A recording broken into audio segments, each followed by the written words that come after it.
Welcome. You are in the lab room. I'm your host, Lou. Thank you for joining me. Week number 14, National Football League.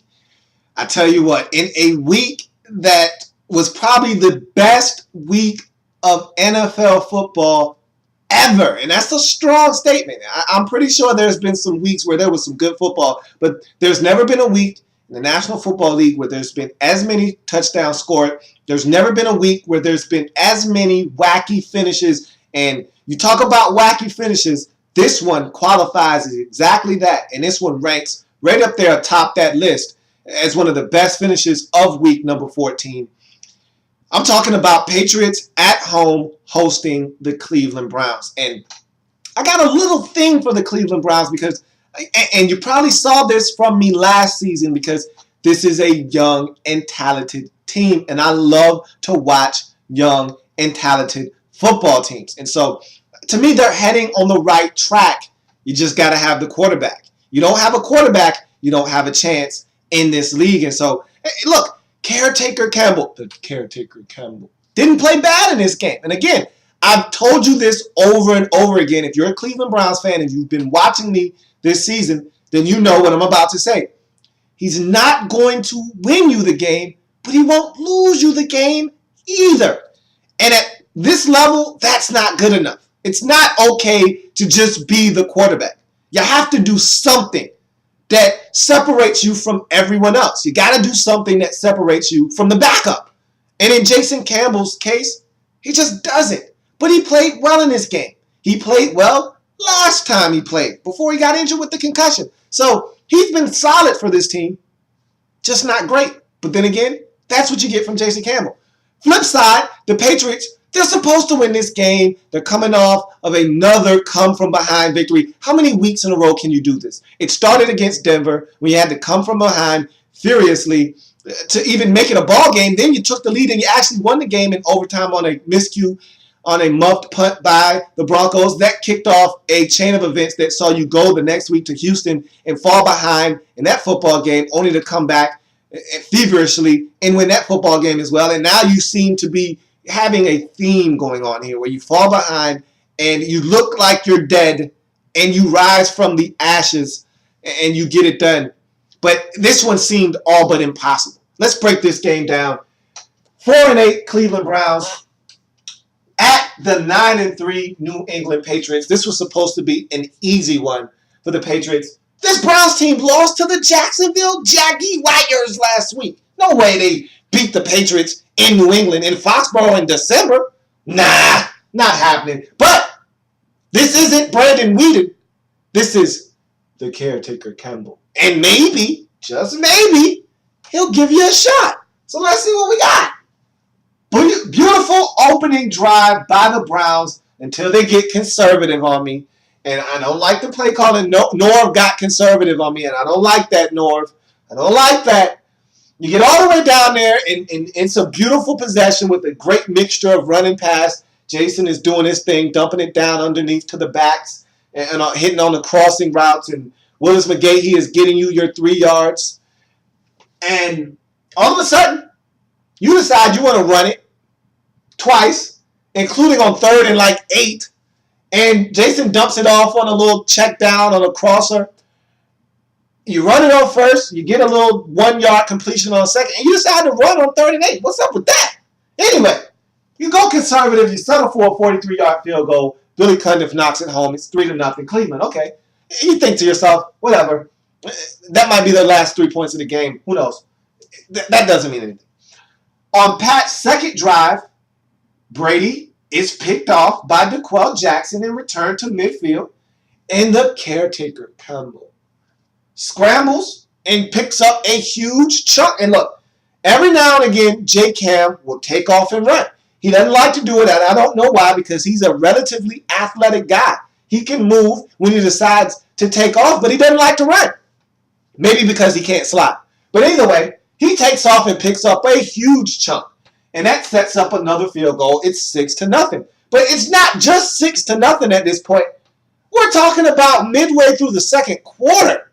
And it's 6-0. They're stifling these New England Patriots offensively. They can't do anything. This defense of the Browns is really, rattling the cage of Tom Brady. They're getting in the face of these receivers. Brady is inaccurate. The running game isn't really doing much to help offset the struggles of Brady in this offense. Wait a minute. The Browns are really playing some good football, but again, they only got 6 points. 1 touchdown strike from Brady to Gronkowski. And the Patriots are ahead, so you really aren't thinking about it much right now until Gary Barnidge catches and runs for a 42-yard touchdown early in the third quarter. It's 12-0. Cleveland goes for a 2-point conversion, tries to hand it off to Fozzie Whitaker. Not happening. Still, it's 12-0. What in the hell is going on out there? That's what I want to know. Vince Lombardi asked the same question. I'm asking the same question. What the hell is going on out there? I didn't see this one coming. It's 12-0. And we're in the third quarter. The Patriots don't even have any points and they're at home against the Cleveland Browns. What's going on? Patriots said, hey, pipe down. It's okay. This is what we do. We fall behind. We'll be back. We'll be back.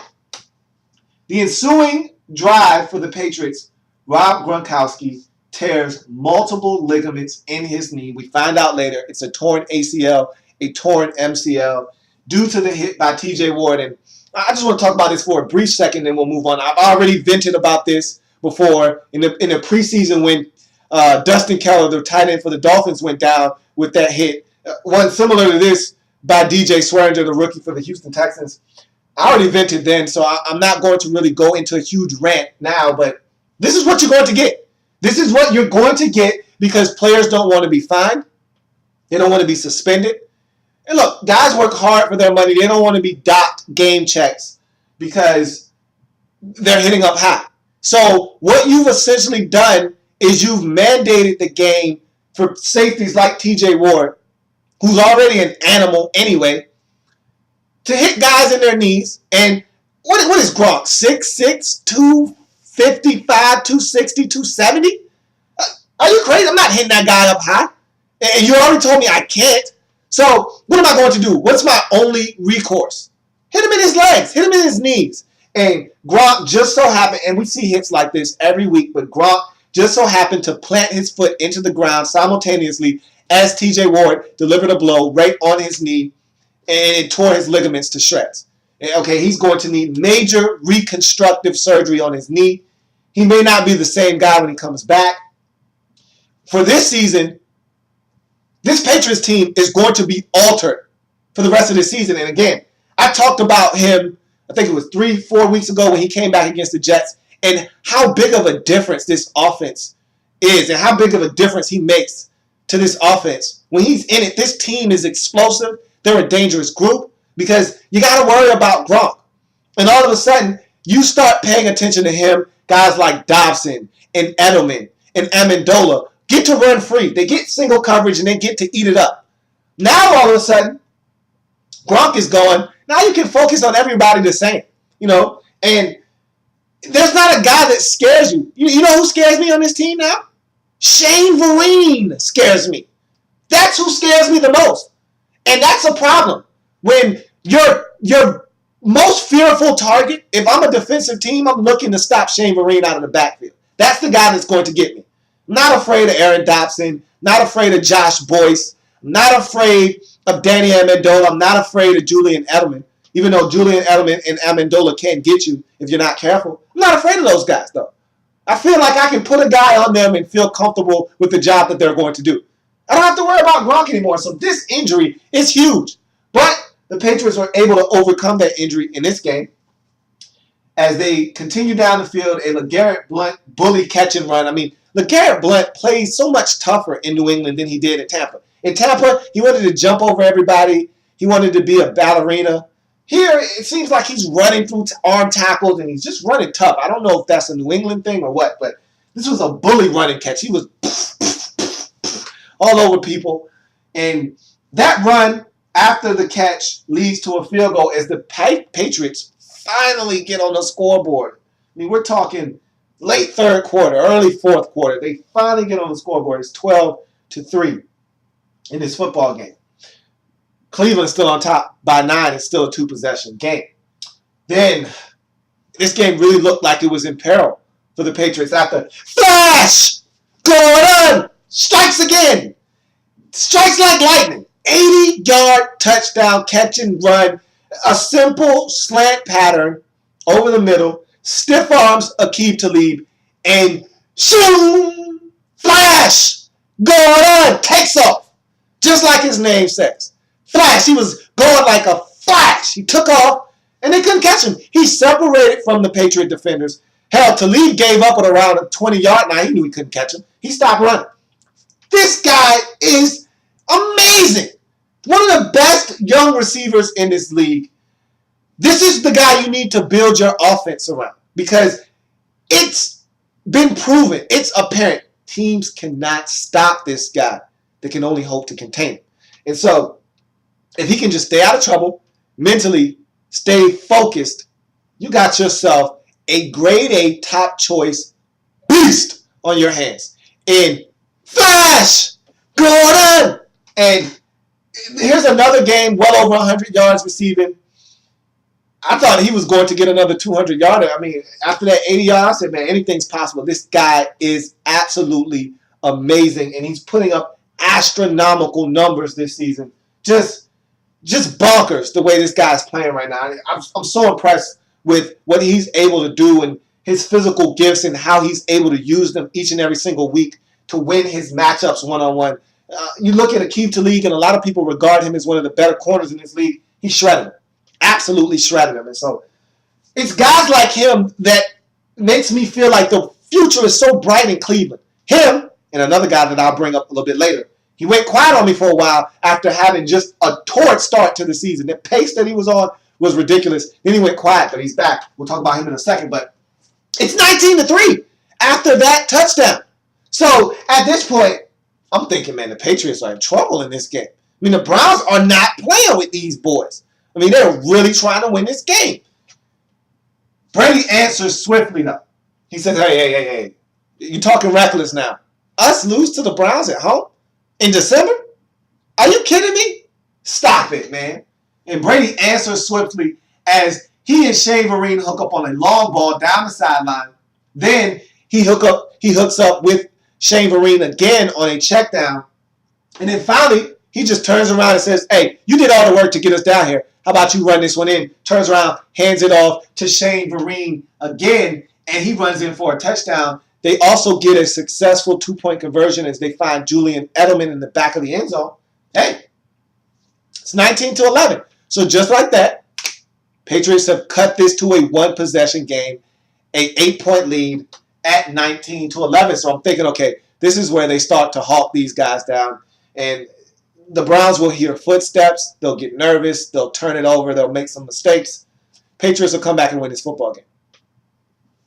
Stephen Gronkowski nails a field goal to make it 19-14. So here we go. Here comes the comeback. Here comes the Browns hearing the footsteps, and they're going to make a mistake here.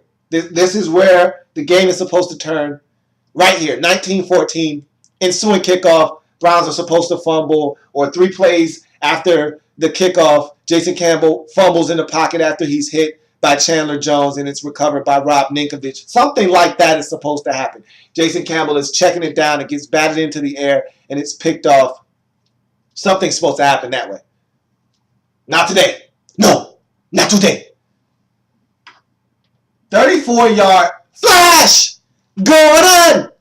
Reverse sets up 3-yard Jordan Cameron touchdown. I haven't seen my man Jordan Cameron, a.k.a. JC Money.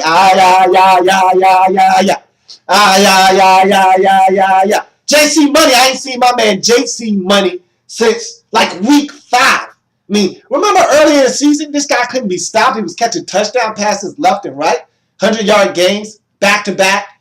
JC Money was on fire. And then he just went quiet on him. But he showed up in this game, over 100 yards receiving. JC Money was hot in this game. And this touchdown, this 3-yard reception in the end zone, with less than 3 minutes remaining in the football game, to put the Browns up. And this was an impressive drive by the caretaker Campbell. He was more than a caretaker on this drive. I mean, he was really throwing the football. He made some plays in this game. I was impressed with Jason Campbell in this game. But again, that's what Jason Campbell can do. He can wow you 1 minute, the next minute he's a check down master. So the Browns take a 26-14 lead. They're up 12, 2-possession game with under 3 minutes to go, and the Patriots are low on timeouts. This game is over. As far as I'm concerned, no way they blow this one. Absolutely not. But the Patriots say, hey, we're just going to give it a go anyway. Don't mind us. We probably won't come back and win, but we're going to give it a run anyway. And this is what I hate about teams when they get a lead late in the ball game and they're trying to not. And look, I get it. Nothing cheap, nothing deep. I get it. I understand the old adage. Nothing cheap, nothing deep. I get it. But don't play prevent defense. The Patriots only have 14 points at this juncture in the game. The reason why is because you've been playing aggressive defense all game long. Don't go conservative on me now. This isn't the time for that. And what do? They play the prevent defense, which everybody knows prevents you from winning the football game. And everything is soft. Everything is back deep. The defense is all off its quarter coverage. And Brady was just taking everything underneath. Okay, you're going to give me 8 underneath and we get out of bounds and stop the clock? Fine, we'll take it. You're going to give me 12 underneath and I get out of bounds? Fine, we'll take it. And they did that all the way down the field. They matriculated the ball all the way down the field on this soft prevent Browns defense that was giving up 8 yards and an out and getting out of bounds on every single play, which meant that the Patriots weren't even using up a lot of clock because 8-yard out, catch it, get out of bounds.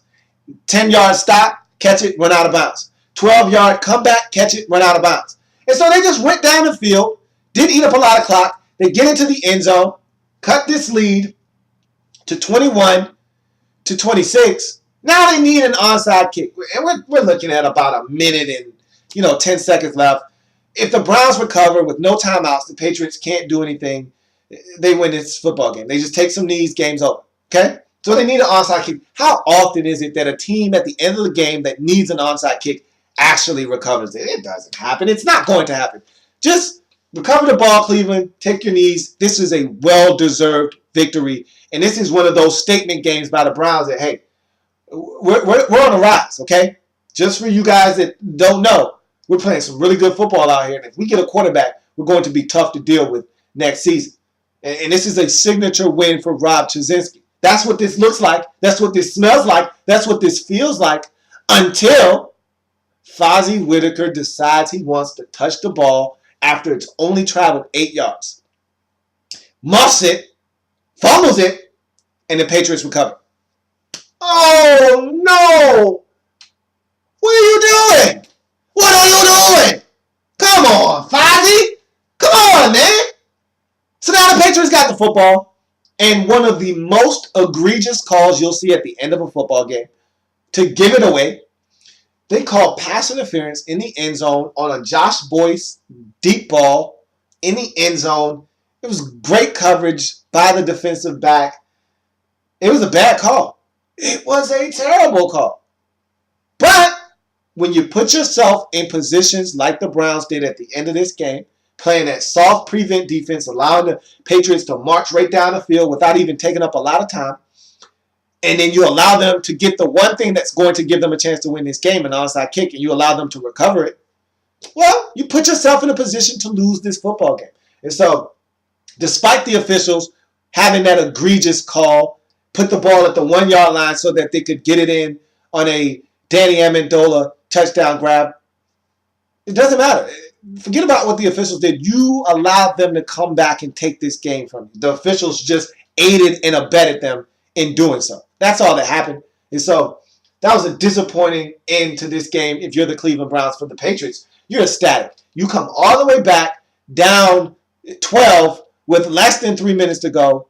And I don't know how you do it. It's a miracle finish. The Browns had you dead to right, and somehow you managed to come back and win the football game. Wow, what a finish in New England. The Patriots do it again for the 3rd consecutive week, digging themselves a hole that they don't seem to be able to dig themselves out of, yet they find a way to climb, scratch, and claw their way out of the hole and find a way to win in miraculous fashion at the end of the game. Patriots go for two. They don't get it, but it doesn't matter. They've done enough at this point to beat the Cleveland Browns at home. Look, the Browns gave it a run. They get into field goal range. They send Billy Cundiff out there for a 58-yard field goal. It's online. It looks like it's good, but it's short as the Patriots win the game 27-26. What an unbelievable finish to a game that was dominated by the Cleveland Browns. That's so disappointing if you're a Browns fan, but again, that's where you are right now as a football team. Bad teams find ways to lose, and the good teams find a way to win. And it just feels like you were supposed to win this game. But if you're the Patriots, this is a heck of a come-from-behind win, but it came at a cost. There was an expense here to be paid, and that expense was Rob Gronkowski. You're not going to have him for the remainder of this season and probably some of next season, depending on how fast he's able to heal. This just really deflates all of your chances in the AFC playoffs. I could easily see you losing in the first round now because I don't believe in your offense. I mean, the Browns shut you down for 3.5 quarters, essentially, in this game. And you were able to find a way to weather the storm and come back and win. But again, you won't be playing the Browns in the postseason. Instead of that being the Browns, that'll be the Ravens. Or that'll be the Chiefs. And I tell you what, if the Browns can do that to you, what do you think the Kansas City Chiefs, who are much better on defense, will do to your offense without Rob Gronkowski? Man, this is a tough blow to the Patriots. But you got the win. 27-26 takes you to 10-3 on the season, which keeps you alive for that number one slot in the AFC playoffs. You better be careful, though. Because if you would have lost this game, you would have fell to 9-4, and the Cincinnati Bengals, who beat you about a month and a half ago, would own the tiebreaker over you, and that would take that first round bye away from you, take that number 2 seed away from you, and you'd have to play in wild card weekend, and you do not want to do that. Because I'm telling you right now, you don't want to play the Ravens, you don't want to play the Chargers, you don't want to play the Dolphins or any other team that could land in that 6th spot, and you definitely don't want to fall to number 4 and have to play a team like the Kansas City Chiefs. Because it'll be a first-round exit for you. Just like about 5 or 6 years ago when the Ravens ran right into Foxborough and Ray Rice had a field day and you lost and got blown out like 27-7. That can happen to you again if you're not careful. So you need to secure that number 2 seed. Still go after number 1 seed because you beat the Broncos. If you can finish tied with them, you got the number 1 seed. But even if you can't get that, you need to remain the 2 seed. You got to stop falling behind. I'm going to tell you like I tell the Indianapolis Colts. You got to stop falling behind. It's not cool to fall behind. You're not going to be able to dig yourself out of these holes every week. You're not going to play Houston. You're not going to play Cleveland every week. At some point, that Houston, that Cleveland is going to turn into Kansas City. It's going to turn into Cincinnati. It's going to turn into Indianapolis. You're not going to be able to come back every time. You got to stop with these slow starts to games. But you got it done. You're now 10-3 on the season. Big win in come-from-behind fashion, but you lose Rob Gronkowski. And I think ultimately that price that you had to pay for this victory wasn't worth it. If you're the Browns, tough loss. You go to 4-9 on the season. I don't know what more you could have done other than recover that onside kick at the end to win this game. I feel like you did everything necessary to win except finish the game. And that's what you have to learn how to do. That's the next step in the maturation process of this young and talented football team, is learning how to close out games, learning how to win. You had Jacksonville 2 weeks ago. You don't know how to close out games yet. You had New England on the ropes. You let them off the hook. You don't know how to close out games yet. That's the next maturation in the process of you becoming a really good football team, because I think you have all the talent in the world, offensively as well as defensively. And I think that as soon as you get the quarterback that can take you to the next level, you can contend in the AFC North because you're good enough. But you got to learn how to win football games. And again, that comes with time. And you'll learn. But you got to take your bumps, and you're taking your lumps right now. So that's going to do it for this installment of In the Lab Room. I thank you for joining me. If it happens in the National Football League, whether big or small, we cover it all here in the Lab Room. I thank you for joining me. I've got plenty more games to break down in week number 14, the National Football League.